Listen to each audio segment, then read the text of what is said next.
Okay, good evening everyone. So tonight we're going to discuss about uh, the last lesson that we haven't finished yet ya. Yang kita mau selesaikan apa yang kemarin kita belum selesaikan. Nah, jadi fungsi atau persamaan itu dalam penerapannya dalam ilmu ekonomi itu bisa untuk apa aja kemarin, masih ingat nggak? Untuk apa? Fungsi atau persamaan dalam ilmu ekonomi itu dalam penerapannya untuk apa aja kemarin yang sudah kita pelajari itu?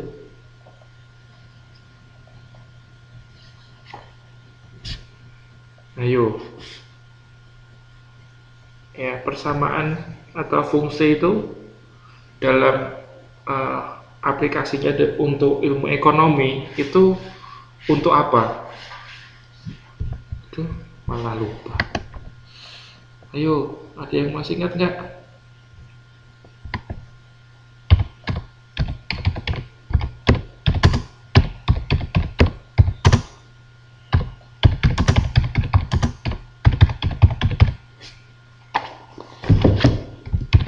Ayo, apa?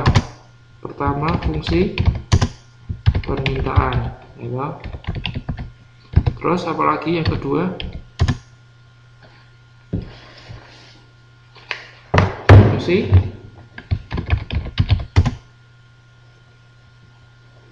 penawaran, ya kan? Kemudian yang ketiga yang kita bahas terakhir kemarin, fungsi tax atau pajak dan subsidi. Ya, terus yang terakhir yang malam hari ini kita akan bahas adalah fungsi konsumsi dan tabungan atau saving. Jadi saya ulangi lagi ya, penerapan fungsi dalam ilmu ekonomi itu bisa untuk fungsi permintaan, fungsi penawaran, kemudian fungsi tax dan subsidi, kemudian fungsi konsumsi dan tabungan. Nah, untuk malam hari ini agenda kita yang pertama akan membahas PR3. Tadi Mbak Ani masih bingung katanya. Oke, nanti kita akan sama-sama bahas. Kemudian yang kedua, pertemuan sebelumnya saya janjikan untuk menjelaskan cara membuat grafik ya, jika diketahui pajak atau subsidi. Ya, nanti akan ada pergeseran kurva, ya nanti akan saya jelaskan. Kemudian yang ketiga, ya baru kita akan masuk ke fungsi konsumsi dan saving. Ya, ini satu dari 4 penerapan fungsi dalam ilmu ekonomi. Nah, yang keempat kita akan bahas modul 7, limit dan turunan. Minggu lalu ada yang tanya, siapa kalau nggak salah Mbak Dwi Susanti ya, tanya saya, Pak ini gimana gitu ya, inbox ke Facebook saya. Kok susah gitu ya, ya memang susah karena belum dijelaskan. Nah, malam hari ini akan saya jelaskan itu mengenai turunan ya. Oke, kita akan bahas sebentar ke ya review.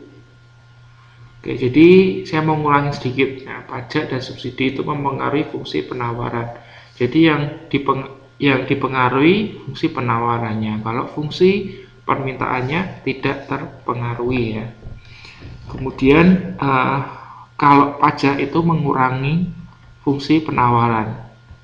Kemudian kalau subsidi itu menambah fungsi penawaran.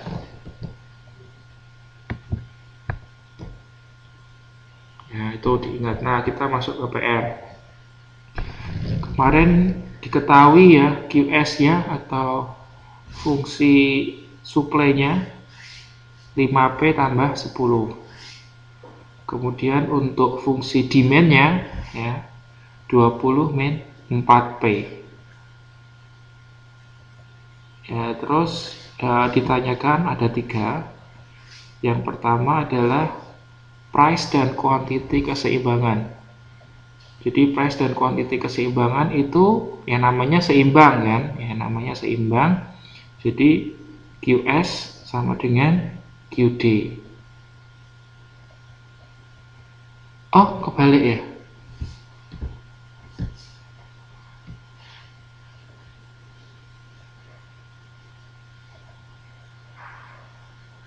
Oke, nggak apa-apa ya, nggak masalah kalau kebalik. Pokoknya konsepnya sama, bahwa kalau ditanyakan P dan Q keseimbangan itu artinya QS sama dengan QD ya. Nah, oh ya, oke, nggak apa-apa ya, kebalik, mungkin memang kebalik ya. Sebetulnya di sini akan berpengaruh ya kalau nanti kita disuruh menggambar grafiknya ya. Tapi kalau ini kan kita nggak disuruh gambar grafiknya, jadi nggak masalah ya. Oke, sementara ini ngikutin yang ini ya Mbak ya. Ya, pokoknya sebetulnya konsepnya sama gitu kan, konsepnya sama, pengerjaannya sama, cuman mungkin nilainya aja yang beda ya, nggak apa-apa. Nah, saya ulangin, ditanyakan Q dan P keseimbangan ya, namanya seimbang itu berarti kan sama gitu ya. Jadi di sini QS dan Q sama dengan QD. Nah, kita tinggal tulis ya, 5P tambah 10 ini ya sama dengan 20 min 4P. Terus kita hitung, ketemunya P sama dengan 1,1 boleh dijadikan desimal, bagus juga ya. Jadi kalau 1/9 itu kalau dijadikan desimal berarti 1,11111 gitu ya, boleh. Oke. Nah, kemudian 1,111 ini kemudian kita masukkan ke, terserah, boleh ke punya QS, boleh punya ke QD, boleh. Kalau ini saya masukkan yang punya QS ya. Jadi P-nya ini kita ganti dengan 1,111 atau 10/9 ya, sama ya, 10/9 dengan 1/9 sama. Nah, kemudian kita hitung, ketemunya Q-nya adalah 15/9 atau ini 15,5 ya, 5 berapa gitu ya. Nah, jadi ya, kesimpulannya P dan Q keseimbangan adalah P-nya 1,11, kemudian Q-nya 15,5 ya. Oh ya, saya mau tanya ini, maksudnya Q dan P keseimbangan ngerti nggak? Belum saya jelaskan ya. Jadi P dan Q keseimbangan itu maksudnya pada titik itulah ketemunya permintaan dan penawaran ya, titik ketemunya permintaan dan penawaran. Jadi boleh dikatakan harga yang pas untuk menjual satu produk itu ya pada titik keseimbangan itu gitu ya, pada titik pertemuan QS dan QD itu. Nah, itu harga jual yang pas. Kemudian diikuti dengan jumlah atau kuantitas yang pas juga ya, karena kan P dan Q saling mempengaruhi kan. Nah, seperti itu. Jadi itu maksudnya P dan Q keseimbangan. Terus kemudian yang kedua, nah, P dan Q keseimbangan itu bisa bergeser ya, bisa bergeser jika dikenakan pajak atau mendapat subsidi ya. Q dan P keseimbangan itu bisa bergeser kalau dikenakan pajak atau mendapatkan subsidi. Nah, kalau dikenakan pajak berarti pajaknya ini akan mengurangkan QS ya kan? Makanya di nomor 2 ini QS-nya dikurangin dengan tax ya, dengan pajak. QD-nya tidak berpengaruh ya, tetap ya, tidak berubah. Lalu kita masukkan QS-nya 5P tambah 10, tax-nya adalah 5 ya kan, diketahui di sini, sama dengan 20 min 4P. Terus kita hitung, ketemunya P sama dengan 14/9 ya. Kemudian 14/9 nya ini kita substitusikan atau kita gantikan ke, ya boleh ke sini atau ke sini, sama aja ya, hasilnya sama. Boleh ke 5P plus 10 min 5, jadi P-nya diganti dengan ini 14/9, saya pakai yang ini ya, atau enggak yang ini juga sama ya, pasti hasilnya sama, hasilnya pasti nanti 27/9 ya. 14 itu dari mana? Ini, jadi 20 dikurangin 10 ditambah 5. Oh iya ya, saya salah ngitung ya. Oh iya, saya salah ngitung ini. Harusnya 15 ya, Mbak ya. Oke, saya salah ngitung. Oke, sorry. Ya, harusnya ini 15.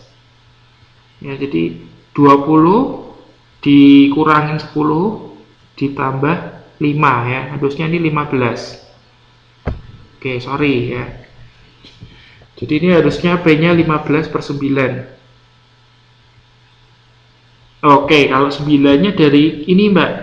Jadi kan ini 5P ya. Nah, min 4P kan kalau kita geser ke sini kan, di sebelah kiri jadinya plus 4P. 5P ditambah 4P kan 9P. Nah, 9-nya dari situ. Ya.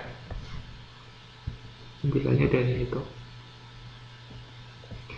Oke ya, jadi seperti itu. Nah, ini adalah P dan Q keseimbangan setelah kena pajak ya, 15/9, dan ini nanti harus dihitung lagi kan karena ini keliru ya. Lalu yang ketiga ditanyakan P dan Q keseimbangan setelah subsidi. Nah, kalau subsidi itu menambah QS ya, QS nya makanya ditambah 2 plus 2. Terus kita masukkan aja rumusnya kan, QS-nya 5P plus 10 plus 2 ditambah subsidi itu sama dengan 20 min 4P. Terus kita hitung. Jadi 10 tambah 12, 12 ini kan. 10 tambah 2, 12. Habis itu kita pindah lagi, P-nya kita geser ke sini. Kemudian 12-nya kita geser ke sini. Jadinya 20 min 12 adalah 8. Nah, P-nya ketemu 8/9. Lalu P-nya ini kita masukkan ke persamaan, boleh ke QS, boleh ke QP, boleh. Jadi kalau ke QS Anda perlu tambahkan 2 ya. Kalau ke QP langsung masukkan ini. Jadi P-nya ini kita gantikan ini. Hasilnya pasti sama. Ya, hasilnya pasti ini 16 4/9.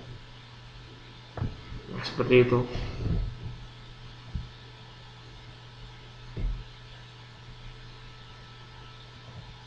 Ya. Oke, sampai sini ada pertanyaan mengenai PR-nya? Mbak Ani, udah jelas?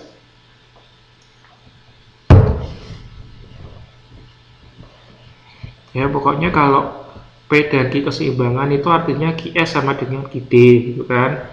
Terus kalau keseimbangan setelah pajak, nah pajak itu mengurangi QS, terus dikurangin kan. Terus kalau keseimbangan setelah subsidi itu menambah QS. Nanti kalau sudah ketemu P, nanti P-nya dimasukkan ke rumus terserah. Boleh rumus QS, boleh rumus QD. Hasilnya pasti sama. Oke. Nah, itu ya PR3. Nah, sekarang saya mau mengajari membuat grafik. Nanti kalau dari grafik ini kita bisa lihat pergeserannya ya. Pergeserannya kita bisa lihat. Nah, sebagai contoh ini. Misalnya QD 20 min 2P, QS sama dengan min 5 plus 3P, T-nya 5. Disuruh membuat grafik ya. QD-nya 20 min 2P, QS-nya min 5 plus 3P. Nah, langkah pertama adalah kalau kita disuruh buat grafik, jika diketahui teksnya, ini teks, nanti kalau ada subsidi, ya subsidi. Sebentar. Ya. 没有呢，这么没有东西调查的，真的有问题吗？没有，什么问题？就是叫什么？哦，没有呢，没有，没有。谢谢。谢谢。Oke. Halo, ya. Jadi langkah pertama kita perlu mencari titik keseimbangan ya. QS dan QD ya sebelum kena pajak. Ya. Nah, sama ya caranya seperti tadi. Ketemu 10,5. 10,5 itu di sini ya. 10,5 di sini. Nah, titik keseimbangan QS dan QD itu di sini ya. Titik ini ya. Oke. Langkah kedua adalah kita cari titik QS-nya. Kita cari titik QS, jadi supply ya, penawarannya. Nah, terus kita bikin tabel seperti ini. Tabel yang sebelah kiri Q, sebelah kanan P ya. Nah, kemudian gini. Untuk pertama gampangnya kita pilih dua titik, misalnya Q-nya 0 ya, Q-nya 0. Nah, kita cari kalau Q-nya 0, P-nya berapa. Caranya gimana? Ya, caranya tinggal dimasukkan ke sini, rumus QS. Rumus QS kan sudah diketahui nih, min 5 plus 3P kan. Nah, Q-nya kita ganti 0. Q-nya kita ganti 0.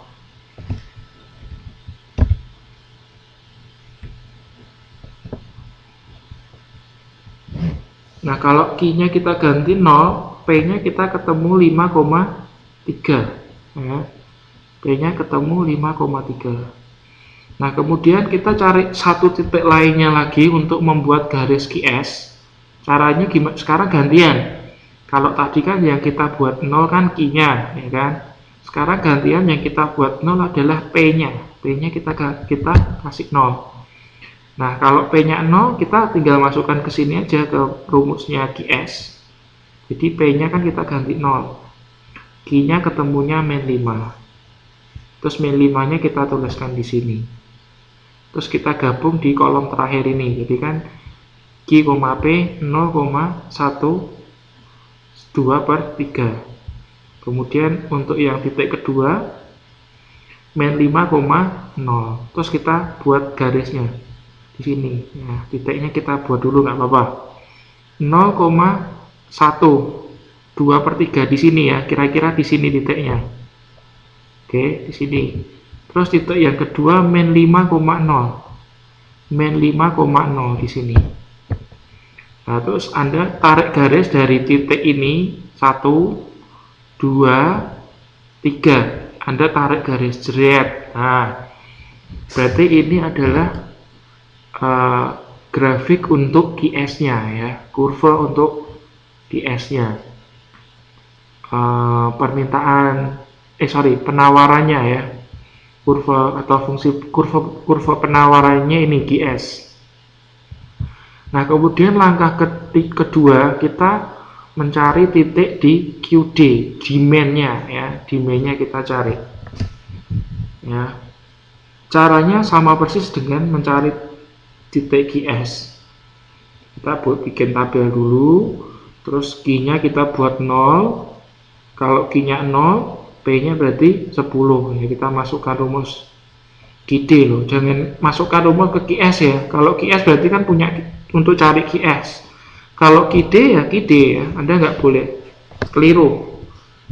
Jadi ketemunya 10, kita masukkan di sini 10. Terus gantian yang berikutnya P-nya yang dibuat 0 ya. P-nya dibuat 0. Kalau P-nya 0 berarti Q-nya 20 kan. Jadi 20 min 2 kali 10 kali 0.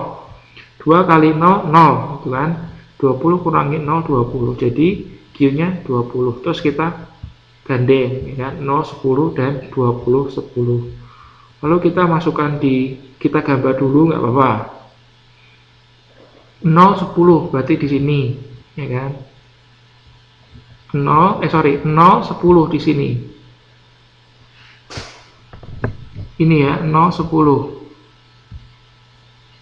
Ya, di sini 0 10.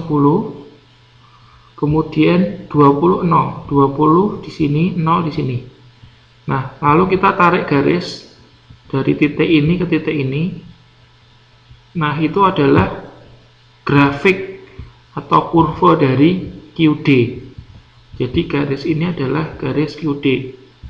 Nah, saya pastikan, dan ini pasti, nanti akan ketemu di sini. Jadi berpotongan di sini. Ya.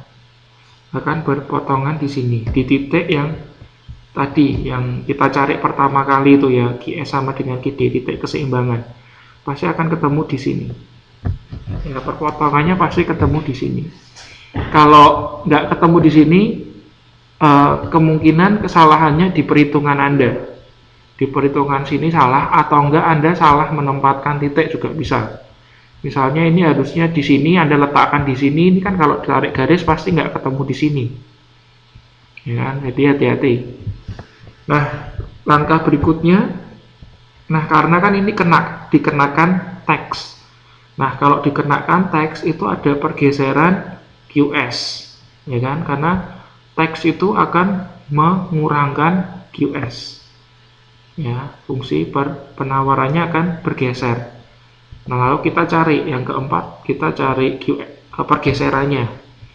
Caranya sama dengan yang sebelumnya tadi, tinggal QS-nya kita kurangkan 5, nanti ketemu P-nya 6.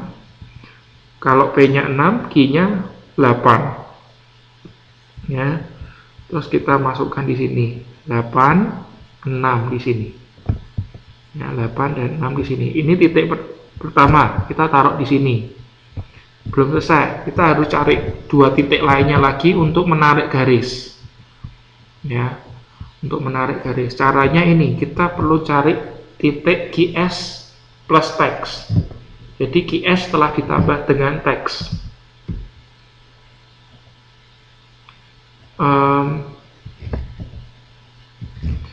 Jadi sama ya.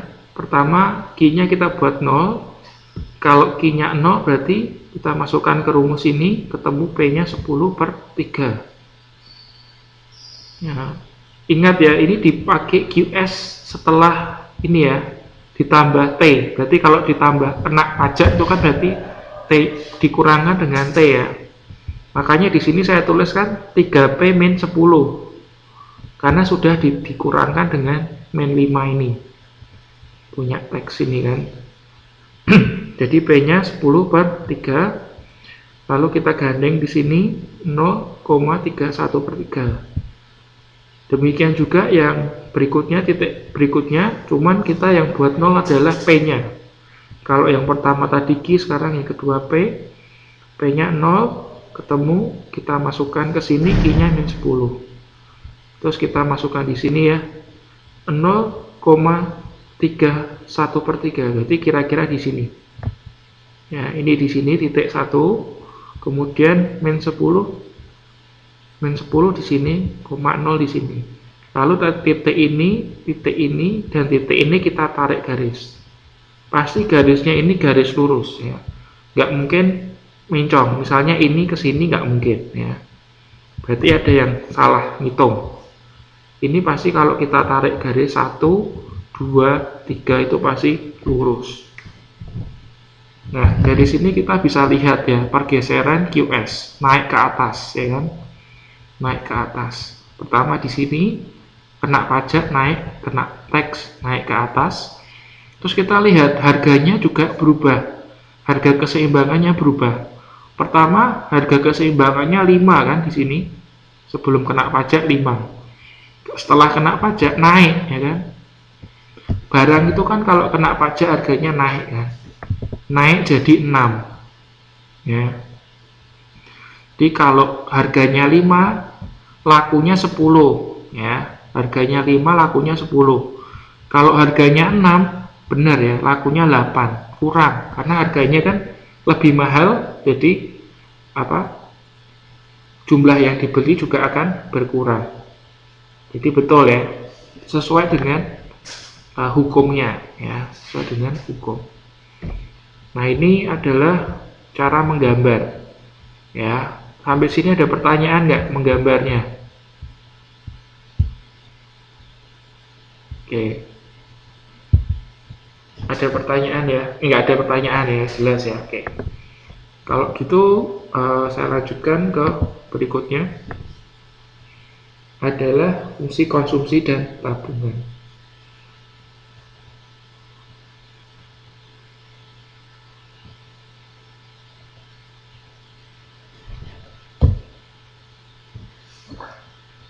Mbak Ana, kenapa itu blas nggak mudeng atau maksudnya apa nih? Nggak mudeng yang mana yang nggak mudeng?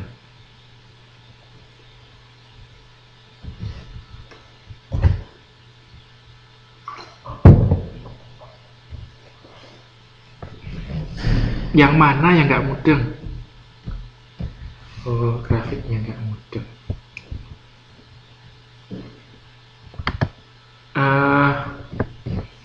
Ini oke, saya ulangi lagi deh. Jadi kalau kita disuruh buat grafik ya, itu harus langkah pertama kita cari titik keseimbangan.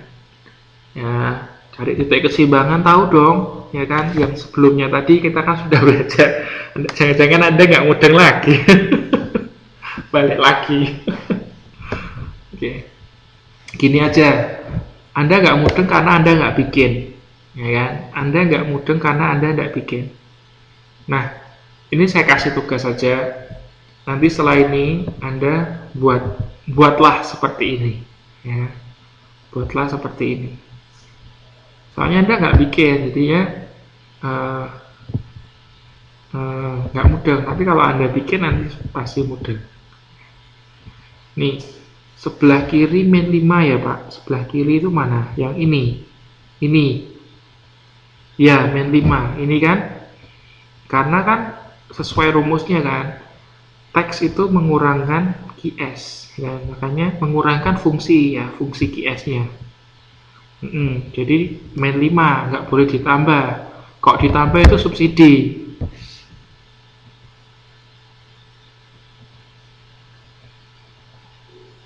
Di modul yang mana Mbak? Kok beda? Wong saya juga ngajarinya dari modul.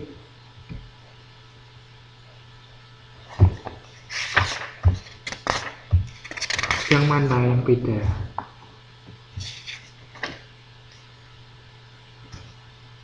Di modul itu malah nggak diajari langkah-langkahnya kan?